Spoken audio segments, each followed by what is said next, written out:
Hi, Courtney. Hi, Greg. Hi, Diana. Hi.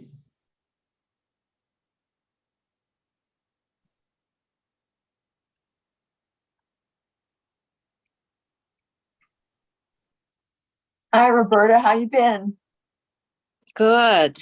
I don't know why my video isn't. Oh, here we go. Wait.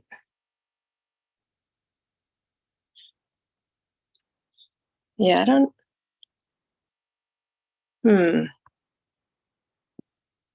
Hi, everybody. Hi, Wayne. Wayne.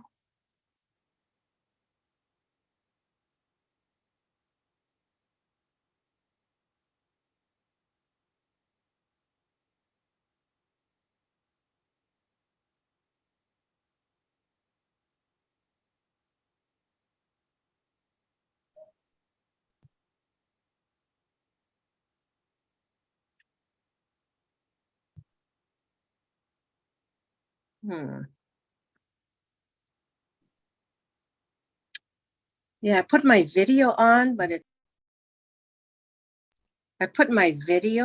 it's not working.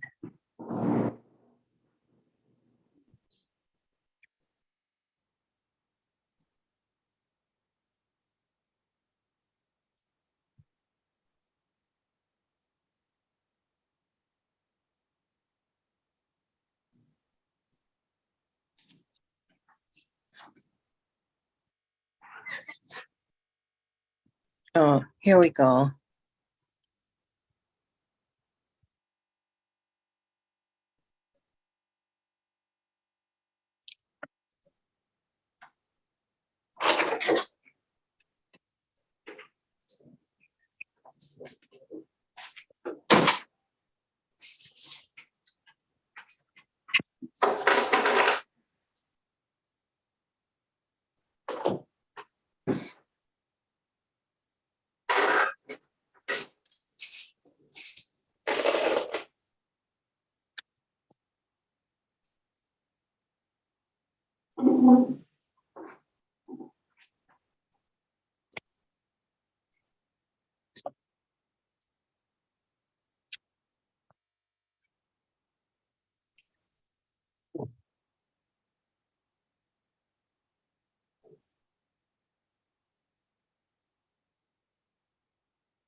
So it's audio on. Hello, everyone. Oh, hi, Andy and Billy.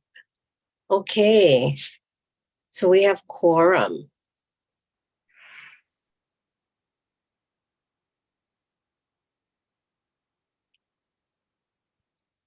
All right, so I am going to call the meeting to order. It is now 5 o'clock. And for the record, anyone that has someone else in the room with them that's on Zoom, can you please raise your hand and acknowledge that and let me know if there's any who is with you? I see no hands raised. So for the record, each board member is present on Zoom with no other individuals in the room. I wanted to let everybody know there are no public comments or testimonies submitted prior to the meeting. So we can move to approve or amend the minutes of the May 2nd meeting. Oh, Thank you. Billy moved. Is there a second? Second. Thank you, Julie. There's a second. All in favor, say aye. Aye, raise your hand. Aye. Any opposed? Okay, minutes approved. So let's see, we are going to move to Greg's executive director's report because we're hoping that Shane will be able to join us via Zoom along with Rich Masuda from Keck to share, experiences that they had at the Pico o Wakea ceremony in Honaunau. So, Greg, I'll turn the meeting over to you. Okay. Thank you, Roberta, and good evening, everyone. Nice to see everyone. By the way, Bonnie did indicate that she had some 4 o'clock meetings that might go late. So either she will be Zooming in when those are done or joining us here at IFA in Hilo. So hopefully we'll see her. Yeah, as Roberta indicated, Shane and Rich are going to join us. Shane couldn't join us until 5:30, so I'll just go ahead and do my executive director's report at this time. If they should join earlier, I'll just stop and we can resume my executive director's report later. So I have just a few items to update the board on, and I'm gonna probably try to talk a little slow and deliberate while we're waiting for Shane and Rich to join us. Couple of operational things and a couple of things related to the MK soil, well, transition in general.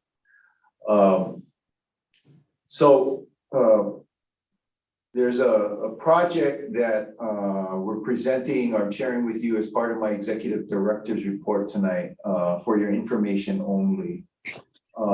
It is a project that Subaru has had on their books for a while, and they decided to move forward with it. It involves construction or installation of an eave over entry-exit door to their main facility. And this is primarily for precipitation protection, particularly when it's snowing. You see their picture on the right, the red circle is the doorway that they want to construct the eve over. And you have a schematic diagram on the top right with some of the dimensions of the eve. Under Hawaii revised Hawaii Administrative Rules, 13.5-22, we consider this a project that is a minor repair or maintenance or a minor project in support of ongoing operations of an existing structure or facility. So as such, what we have done is written a letter to OCCL asking for their concurrence on our determination. This would mean that it doesn't require a site plan approval or any kind of permit or anything like that. So we are awaiting their determination, but we decided to bring this forward anyway, just for your information. You do see there that it is a fairly small installation. It's about 2 meters high, 2 meters long, and 0.5 meter wide. Obviously, we consider this minimal impact or classified it as minimal impact. Should the OCCL decide that for some reason they disagree with our determination that this falls under an exemption, then we'll bring it back and work it through the normal review process. This project was on the 3-year review that Kahukumana does, because they like to look forward and do a review of all prospective projects being considered by the MKOs. This project was on that list the last time they reviewed it, KKM reviewed it, and they had no concerns, no questions, no conditions that they've added to the project or anything. So it's fairly straightforward, simple project. And again, we'll let you know if there's any determination to the otherwise by OCCL. Let me just stop there and see if there's any questions on this one. No. Okay.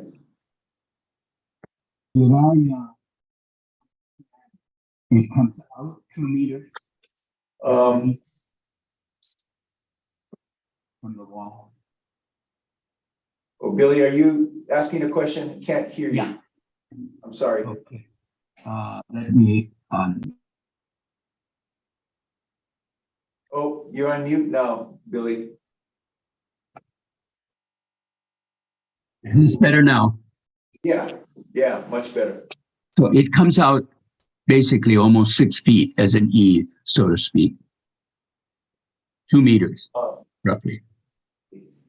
Wide, yeah. Okay. I think long, excuse me, long. Okay. It stands a ½ meter wide out from the building. 1.5 feet, so to speak, roughly. Yeah, Okay, in that kind of country, I'd kind of hope for a wider one so you can stand beneath it. excuse me, I'm describing it wrong. It's 2 meters long. It's 2 meters or 2 meters high. Yeah. The ½ meter wide is the thickness of the eave. Excuse me. In other words, it comes out as an eave, E-A-V-E, Yeah, right. roughly 1.5 feet.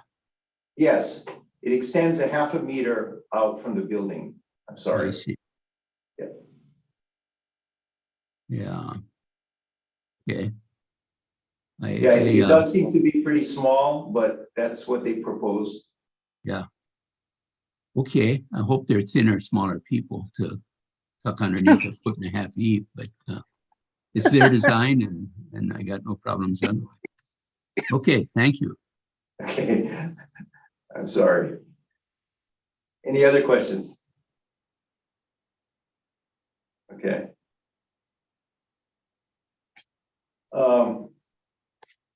Oops, a couple of operational updates. So on May 27th, there was an unfortunate accident that ended up closing the Maunakea Access Road. Now, the accident occurred about 1 mile below our visitor information station. A young man driving up, his car caught on fire. So our rangers responded. And PTA, fire department, they all responded. Luckily, no one was hurt. The young man was not injured. He was able to get out of the car before he realized it was aflame. And our rangers basically were the first responders and then stayed on through the whole course of the investigation and cleanup. As you can see from the bottom picture, it was well into the evening. This occurred about 5 o'clock in the afternoon. It was well into the evening before they were able to remove the vehicle. Now, one of the reasons why I'm bringing this up is that it's a good indication or just another indication of sometimes how the multiple jurisdictions on the Mauna can cause confusion and create some issues with the public.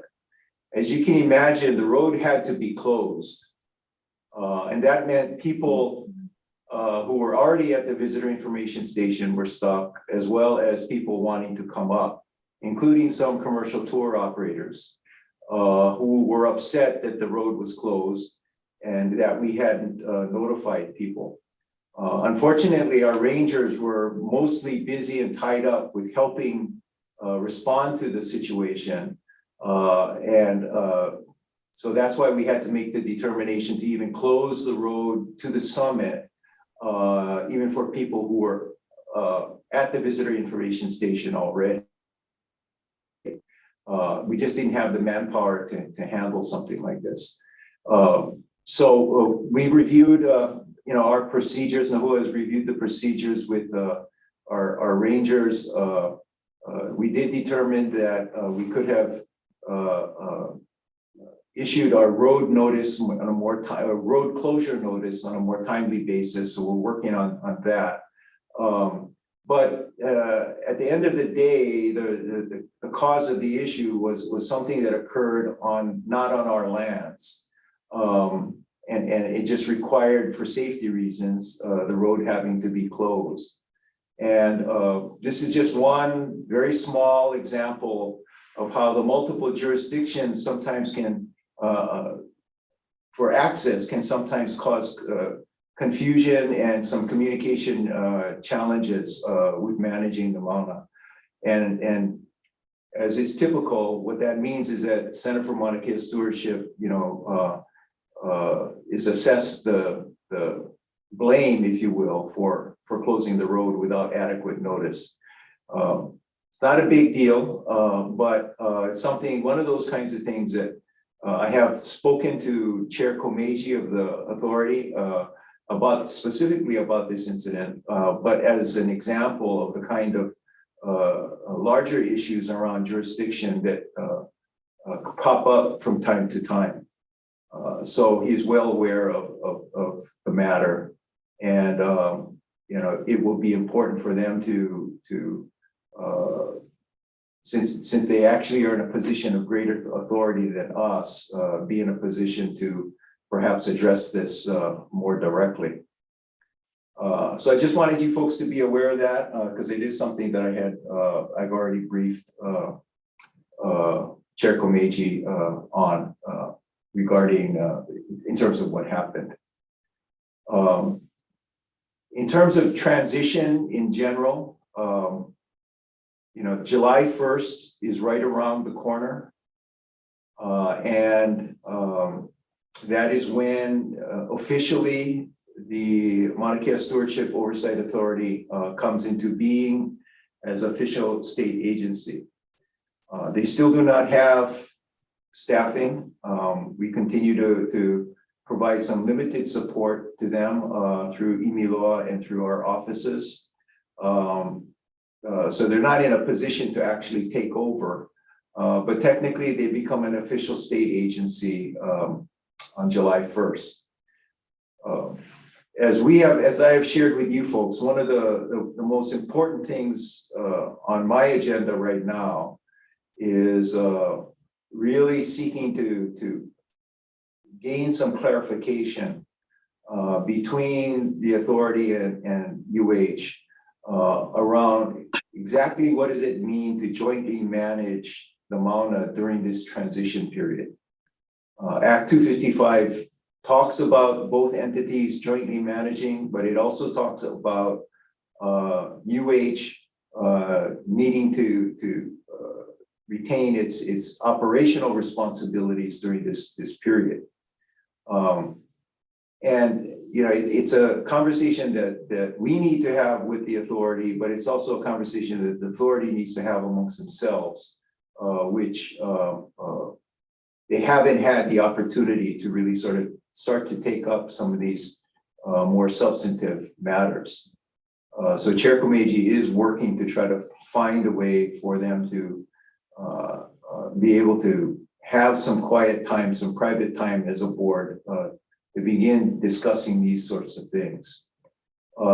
However, during this transition, life goes on and there's projects that come forward that are going to be real life tests, if you will, of how this is all going to work. In particular, there are three projects that I discussed with Chair Komeiji this afternoon. And with that, I will be discussing with his board on Thursday. Not for purposes of seeking their approval, but for purposes of beginning the conversation around what jointly managed means. We have one project where we are a candidate with HELCO for the installation of some pilot EV charging stations. Some of the observatories are beginning to move towards electric vehicles, at least for transporting staff from their offices up to Halepohaku. The state does have a policy that all vehicles are supposed to be electric by a certain date. I forget what it is. And so right now we have to seek exemptions for all of our four-wheel drive vehicles. This project is something that HELCO is interested in doing with us. It would require a CDUP probably. It would require some disturbance to the land at Halepohaku to install these things. So exactly how do we work through getting the proper approvals if we are jointly managing during this period? A second project is has to do with it's actually tied to the Hokukea decommissioning. There is a small utility building, you may remember, that as part of the decommissioning will be removed from the Hokukea site. Right now, there's a repeater station installed on that building that services Hawaii County Civil Defense for emergency communications.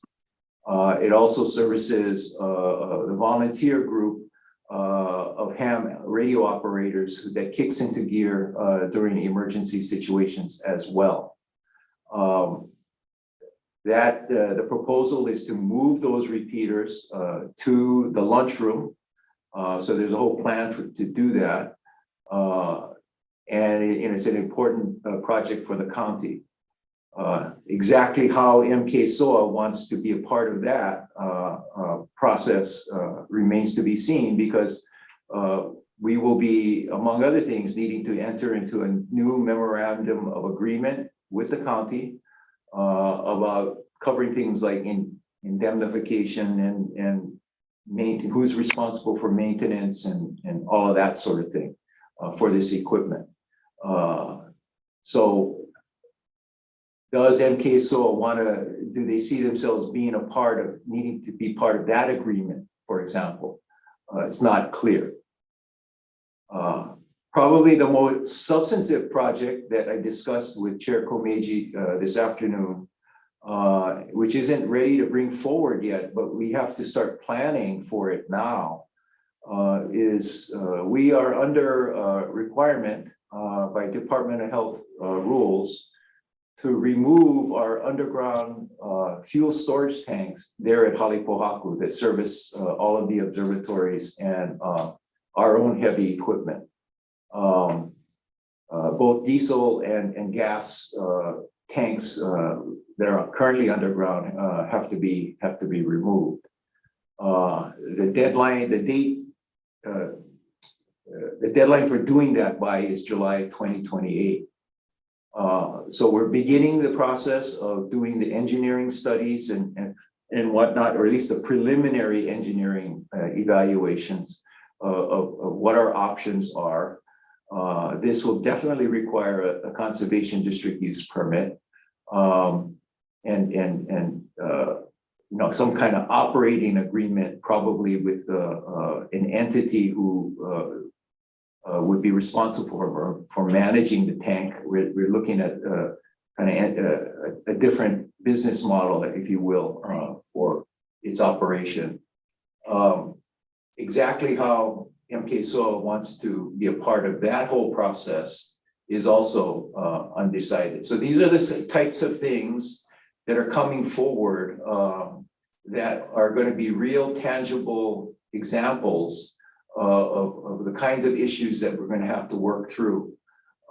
Some of them will be specific to the specifics of a project, but they're more general issues as well, and just in terms of who signs these agreements and that sort of thing. Or how do we build in proper ability to transfer agreements without any hitches, that sort of thing. So hopefully MKSOA will take take these examples as an opportunity to begin having their own discussions internally about what it means to jointly manage. There are similar discussions we need to have with DLNR as well. Slightly different in terms of the topics, but you know, right now our plans and permits, our management plan and our permits, DLNR is an entity that we are responsible to. And some of those permits contain conditions that Act 255 makes it very difficult for us to fulfill. So exactly how we are going to be work through all of that also has to be discussed and clarified. The last issue that we're working on is the Board of Regents, as Wayne knows, as Regent Hiaki knows, is reviewing the past two resolutions that they passed, 1903 and 2102, concerning Maunakea. As you may recall, those resolutions had a number of directives to management on things that they wanted us to be working on and providing updates on, including decommissioning, including education and outreach, including working on the new UH Hilo's education and teaching telescope, a number of things like that. Act 255 calls into question perhaps the relevancy of some of those resolutions now. So we're working with OGC and reviewing those. We anticipate the regents maybe issuing or making some changes to those resolutions going forward. So those are some of the main things that I am working on right now related to transition. Any questions? Sorry, that was a little bit lengthy.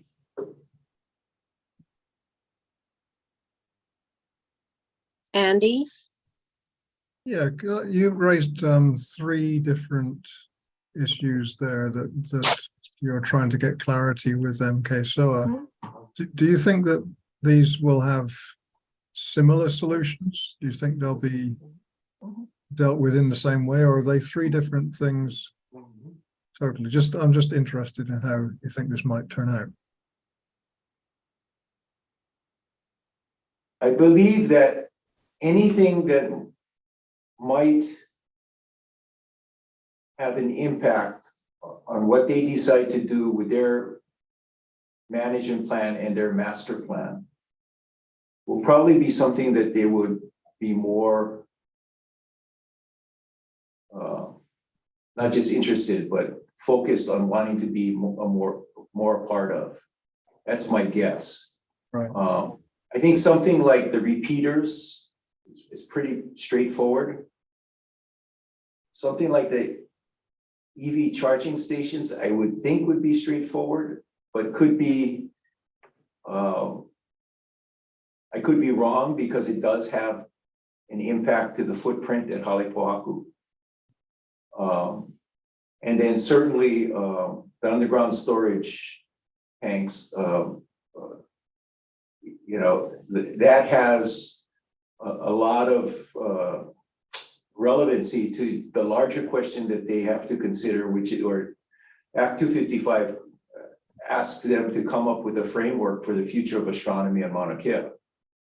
And that framework, I would imagine, would include things like, what does that infrastructure need to look like to support a future for astronomy on Mauna Kea?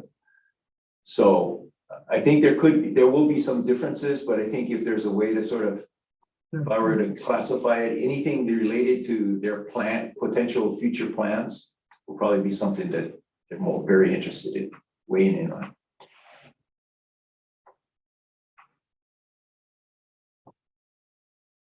Thank you. Any other questions?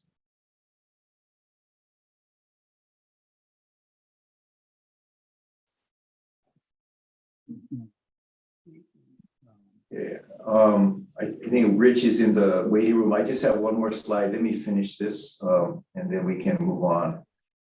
I did want to end on a happy note, more positive note.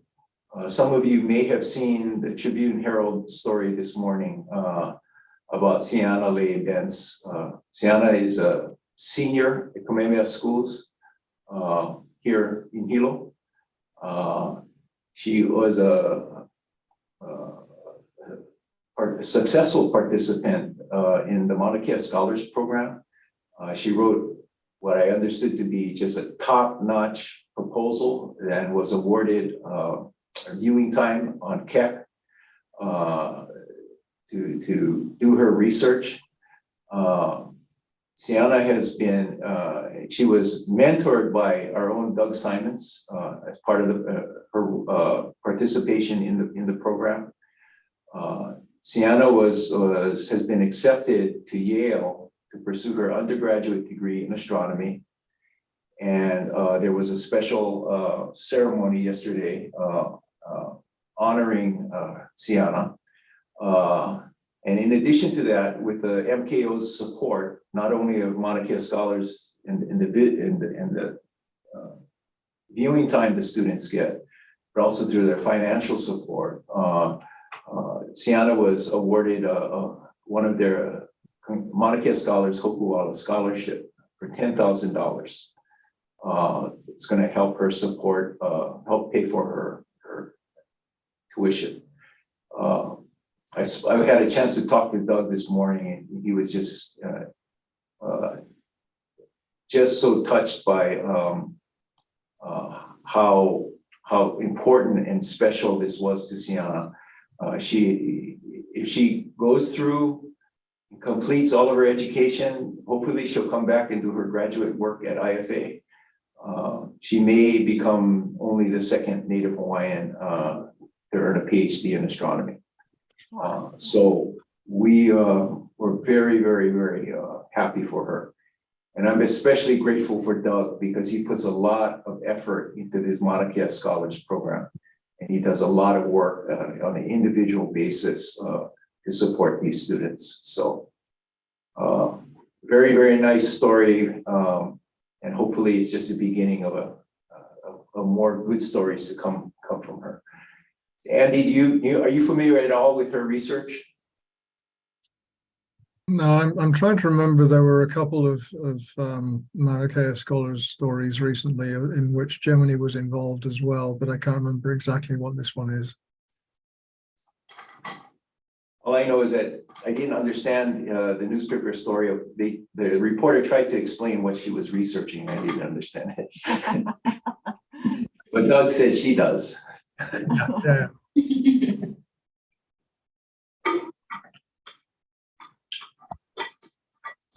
Any other questions? Okay. Is Rich there? I mean, Shane there? No, just Rich. So we just have Rich, Roberta so far. Let's see, it's about 5:30. Yeah. I'm just trying to see, we don't. I mean, we can bring him in and then just talk story. I know he won't want to speak for Shane, but he can talk about his experience. Yeah, why don't we do that if he's comfortable? Sure. Hey, Roberta and Greg, looks like Ian has joined us. Welcome. Oh, yes. Oh, Hi, Ian.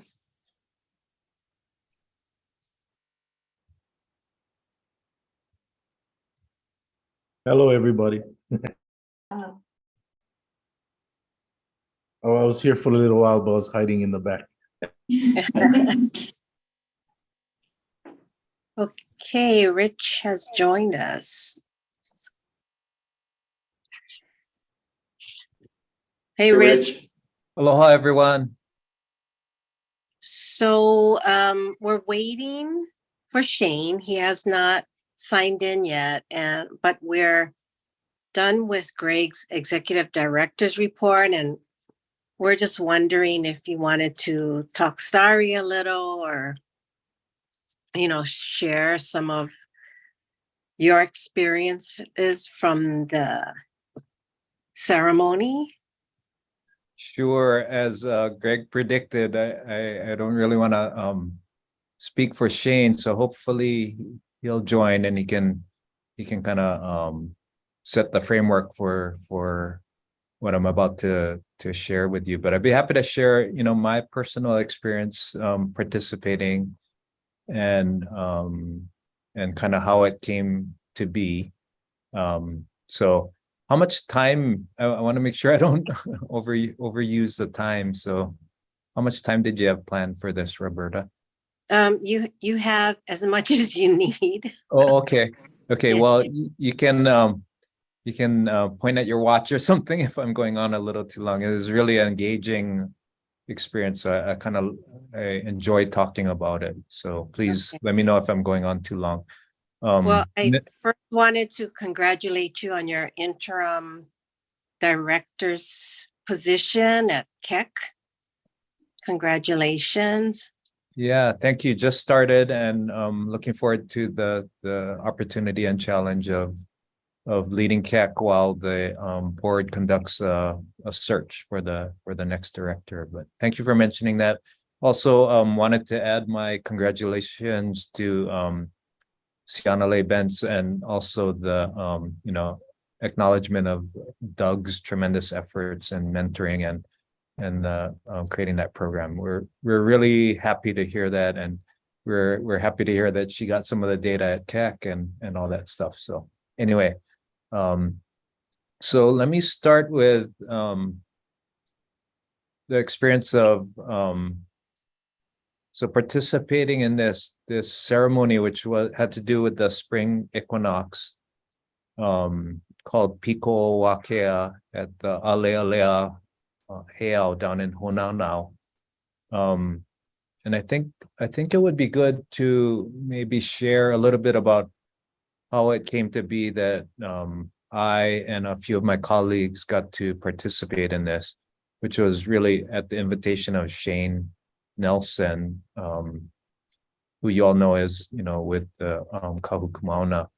The relationship and the discussion of this, the relationship between Shane and I really began with both of us participating in the Maunakea working group, spending 6 months, talking about the perspectives around Maunakea.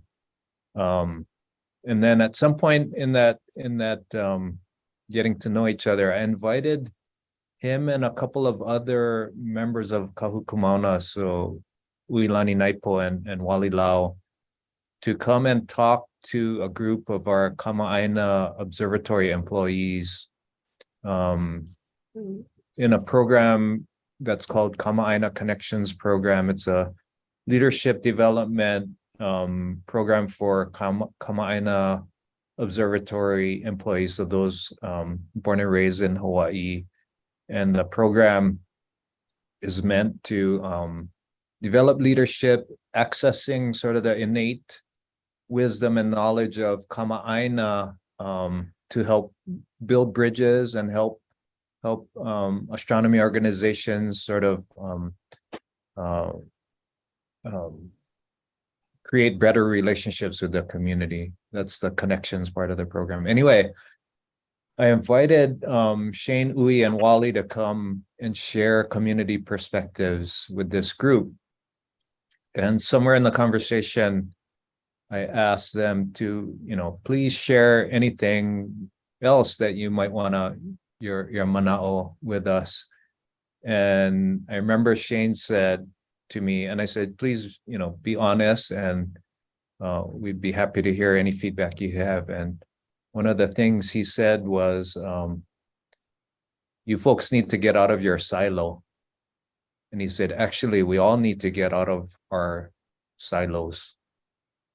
And I thought that was really honest feedback, and it was, well received by the group. And later on, I was talking story with Shane, and I was saying, well, let's figure out some ways that we might be able to do that.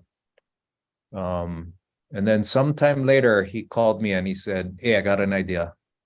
My ohana has been involved in restoring cultural practice on this Alea Alea Heiau, with this Piko Wakea ceremony, which marks the spring equinox when you change season from Kanaloa to Kane season. And if you think you could find a few folks from the observatory, astronomers, that would be interested, both in participating in the protocol, but also like talking story about the equinox and the celestial motions of the motions of the celestial objects related to this equinox, then we would love to have you. So he invited, I invited, so I'm not an astronomer, so I invited 3 folks who are astronomers who work at the observatories, and then another colleague of mine who's involved in building relationships with the community. The 5 of us went down, and it was a sunset ceremony on Alea Alea Heiau. And there was protocol involved in terms of preparing ourselves to enter into the space. And then there was an interesting mix of this cultural perspective, and Shane was really good. He had set up a Zoom meeting a couple weeks ahead of time, or a week ahead of time, to share with us what kind of oli, chants would be recited, and the meaning of them, and the protocol steps, and the kind of frame of mind we would have going on to the heiau.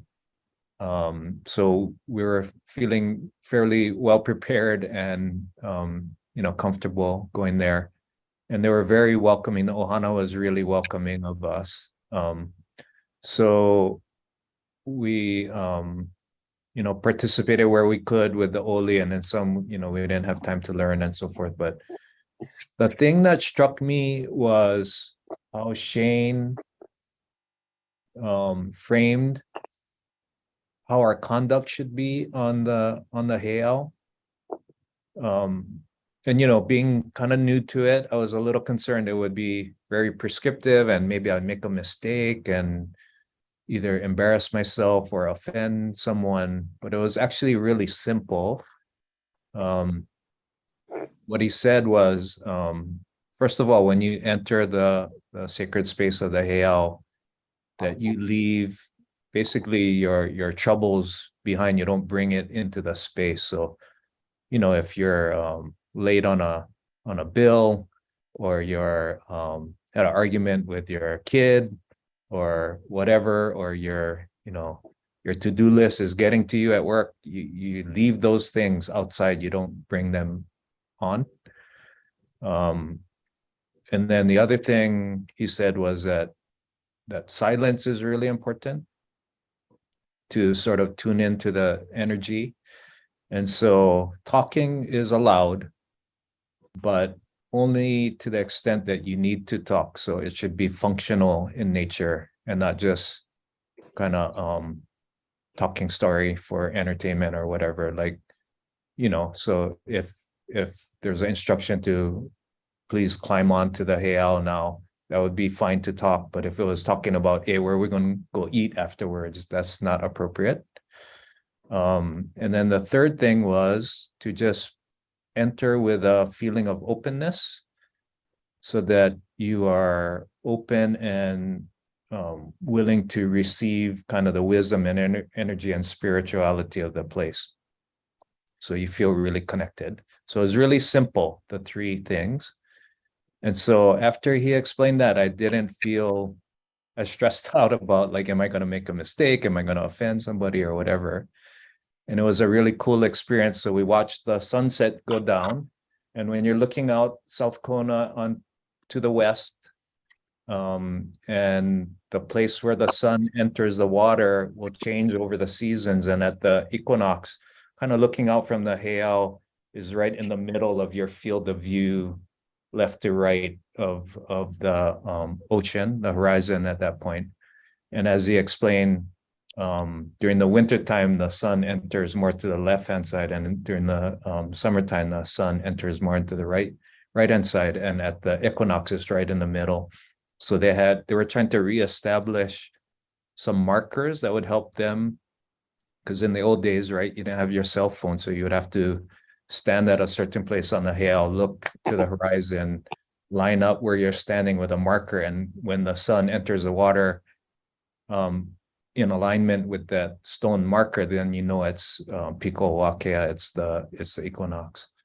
The other thing he said was that okay, so belt of Orion, the three stars that go across the belt, the middle one. So Orion is constellation is Wakea, so the sky god, and the middle star of the belt of Orion is the Piko. And he said he thinks that that Piko Wakea is right above us at the time when the sun enters the water, which is really kind of cool. So right at the zenith, right over the top of your head. And in Hawaiian, and I'm Japanese, so anything I'm saying, I would rather Shane explain, but he was explaining how you have the three Picos and one is on the top of your head. And that's really cool that at the time of Piko Wakea, that Wakea would be right over the top of the head Piko. So we had the astronomers with us, and they have, like apps and stuff they can look at, and they looked it up, and sure enough, Wakea was right on the celestial equator and right above at zenith at the time the sun went down.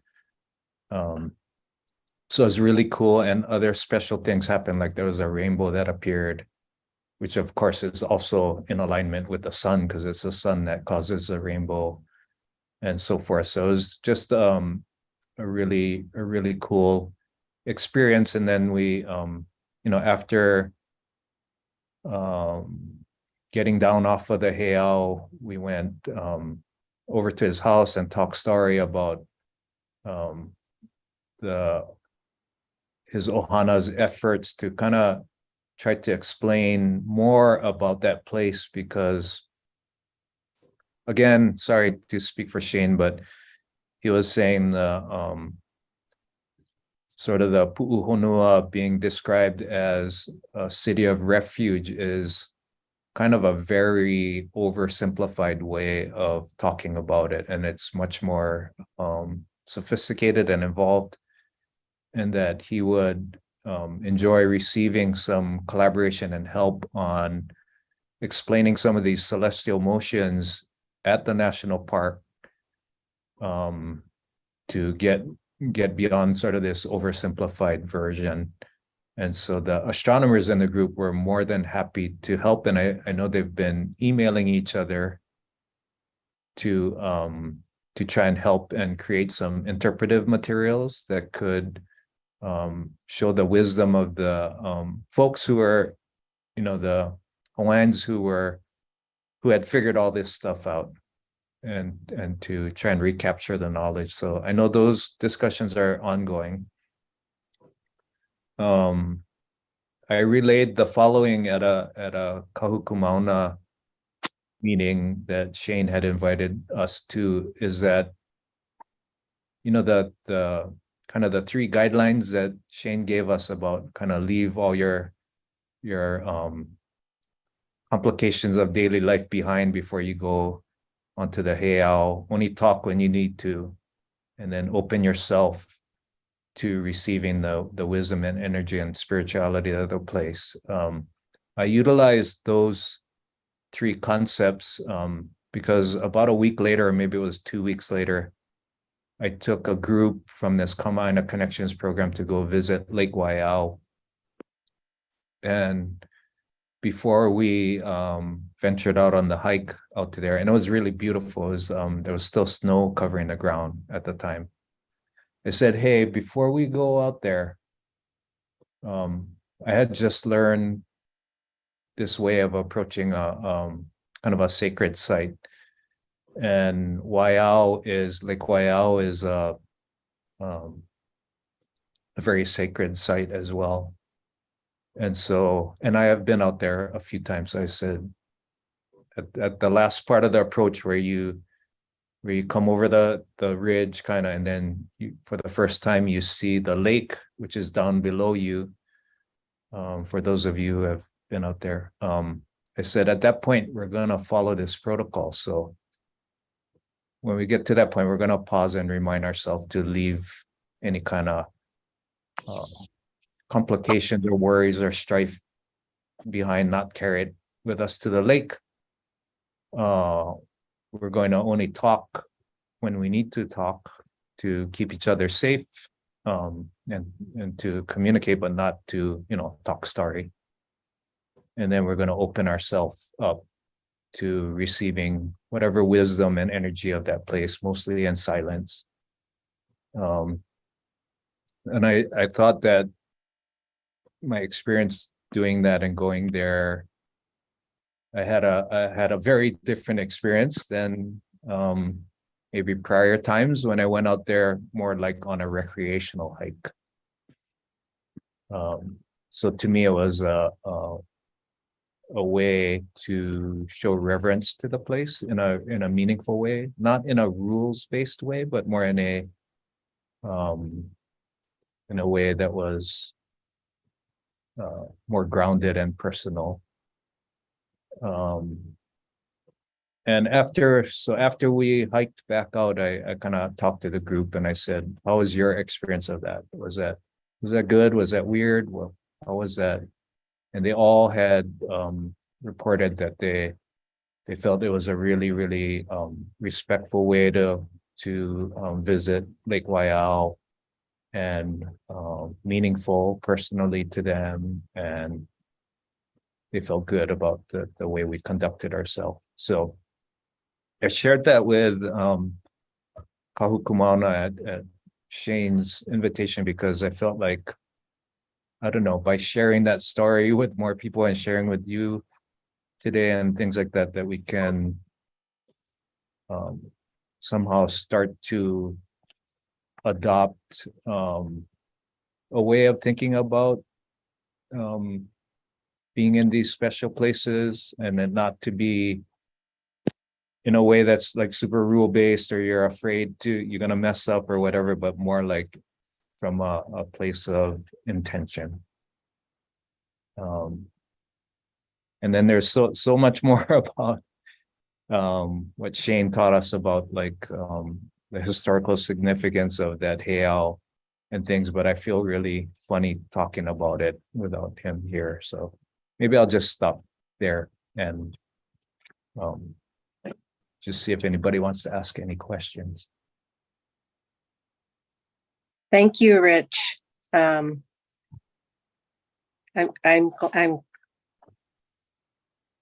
glad you're willing to share what you just shared. And yeah, unfortunately, I don't see Shane, but I'm not sure if he's in a waiting room. Greg, is Shane there or online? No, he's not. And both Courtney and I have emailed him and texted him. Haven't heard back from him yet. Okay. Thank you, Rich. Really appreciate you sharing all of that. MKMB members, did anybody have any questions or similar experiences they'd like to share?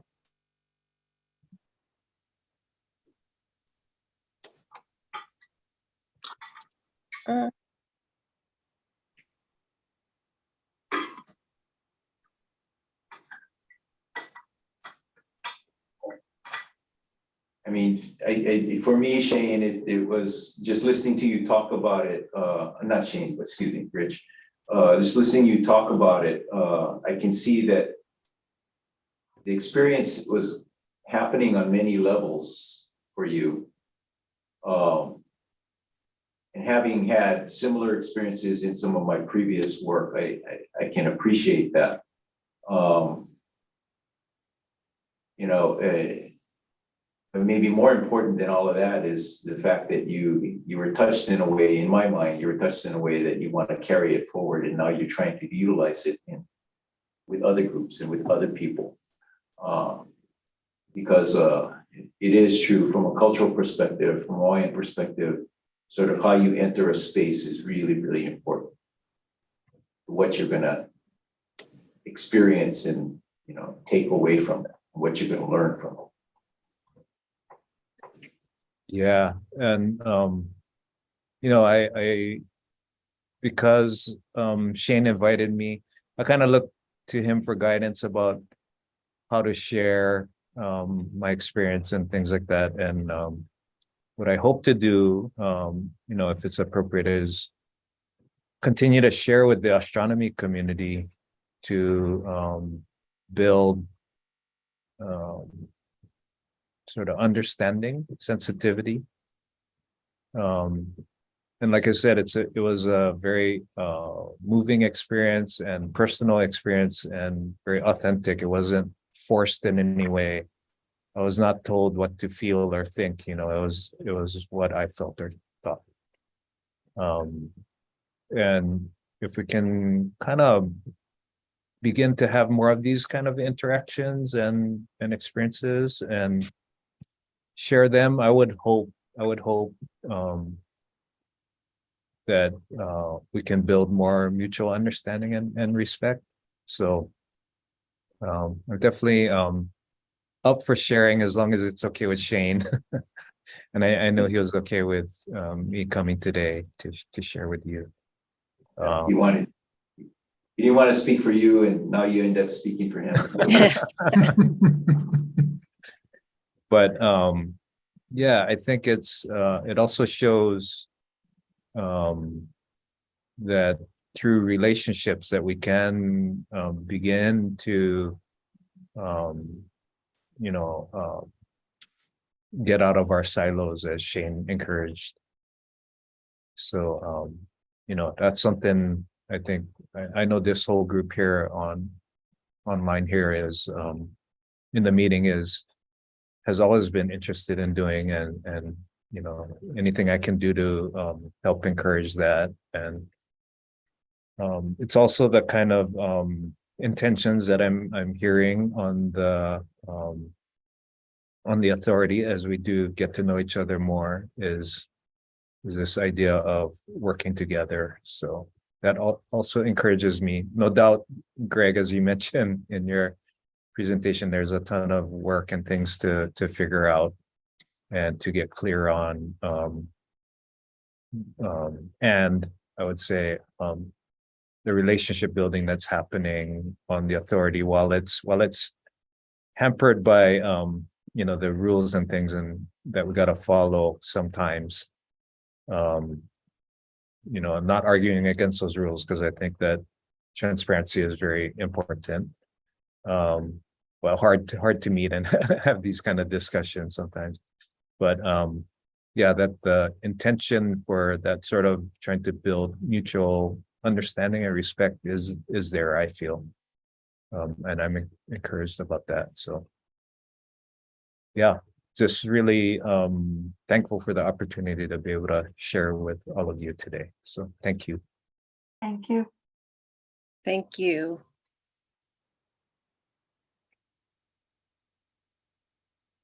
And more than happy to take more questions or talk offline if anybody wants to just talk story with me. I think most of you know how to get a hold of me, or Greg can share my number with you. Thank you, Rich. Appreciate it very much. Yeah, good to see everyone. Yeah.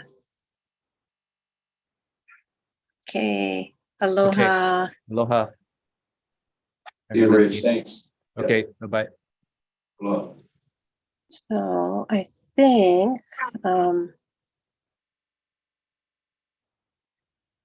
there really is no new business to discuss. But I'm not sure, Greg, if you want to go ahead and is there a need to move into executive session? Yes, there are some matters related to my executive director's report, particularly around transition, that I would like to discuss in executive session. So I'd like to make a motion to move into executive session to discuss with our attorney matters related to transition as is covered in my executive director's report tonight. Okay, is there a second? Second. Thank you, Diana. There's a motion and a second to move into executive session. All those in favor say aye, raise your hand. Aye. Okay, we shall now move into executive session. So click on the other link, yeah. So Kaleo should not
Okay, I see everyone here. So we will resume the Maunakea Management Board meeting. It is now 7:10. Let's see. So the next item on our agenda is announcements. And let's see. My announcement is the next public meeting will be held on July 11th at 5 p.m. Greg, was there any other announcements we need to make? No, is there anything from your side? Any announcements? No, no announcements from our side. Okay. Okay, before I forget, to confirm again, if there's anyone in your Zoom space that, other than yourself, please raise your hand.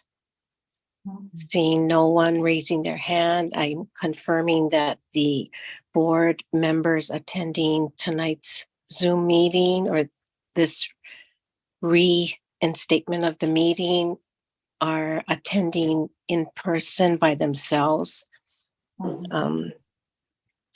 Let's see, so no other announcements. So I am going to adjourn the meeting. It is now 7:11, and aloha to everyone, and thank you for your time, and a hui hou